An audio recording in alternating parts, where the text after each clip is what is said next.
की लाइफ में बहुत बुरी बुरी सिचुएशंस भी आती हैं, बहुत दुखद घटनाएं भी घटती हैं जिनको सहन करना हमारे लिए मुश्किल हो जाता है। मगर फिर भी हम इन सब से लड़के अपनी लाइफ को नॉर्मल तरीके से जीने की कोशिश करते हैं। लेकिन कुछ लोग ऐसे भी होते हैं जिनका सदमे से बाहर निकलना मुश्किल हो जाता है, और ये प्रॉब्लम किसी भी उम्र में हो सकती है। इसी प्रॉब्लम को PTSD यानी कि पोस्ट ट्रॉमेटिक स्ट्रेस डिसऑर्डर कहा जाता है। PTSD की वजह से लोगों का नॉर्मल तरीके से जीवन जीना मुश्किल हो जाता है। उन्हें सोचने समझने के साथ साथ किसी काम को करने में भी परेशानी आने लगती है, और इससे उनके लिए हर दिन चुनौती बन जाता है। ऐसी स्थिति में व्यक्ति डिप्रेशन में चला जाता है और खुद को नुकसान भी पहुंचा सकता है।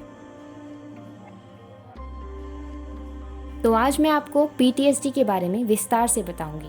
और हाँ, वीडियो के एंड में आपको एक रोचक प्रश्न भी मिलेगा, तो उसका जवाब आप कमेंट बॉक्स में ज़रूर लिखिएगा।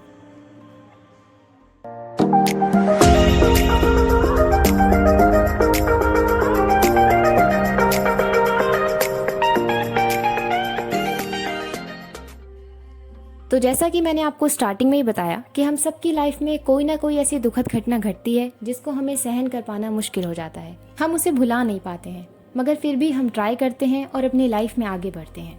और जो लोग नहीं बढ़ पाते, कई महीने उदासी में डूबे रहते हैं, ऐसे लोगों का सदमे से बाहर निकलना मुश्किल हो जाता है और वो PTSD के शिकार हो जाते हैं। तो अब मैं आपको PTSD के लक्षण बताती हूँ, और अगर आप किसी में ये लक्षण देखते हैं तो प्लीज़ उनकी हेल्प करिए, उन्हें डॉक्टर से संपर्क करने की सलाह दीजिए। इस डिसऑर्डर के पेशेंट को दुखद घटना से जुड़े सपने आते हैं, बार बार उसे वही दृश्य याद आता है, घटना के बारे में लगातार विचार आते हैं और उसका नॉर्मल तरीके से जीवन जीना मुश्किल हो जाता है। पेशेंट बिल्कुल नेगेटिव हो जाता है, भूख और प्यास की कमी हो जाती है, दोबारा ऐसी घटना घटने का डर लगा रहता है, व्यक्ति नींद में चौंकने लगता है और उसे सोने में भी दिक्कत आने लगती है। बार बार घटना से जुड़े सपने आने की वजह से वो सोने में भी कतराने लगता है, जो उसके मेंटल हेल्थ पे बहुत असर डालता है।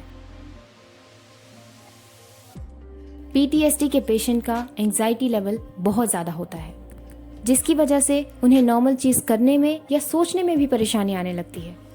व्यक्ति इतना परेशान हो जाता है कि कई सिचुएशन में तो खुद को नुकसान पहुंचाने की भी कोशिश करता है, ताकि वो घटना से या उससे जुड़ी जानकारी से छुटकारा पा सके।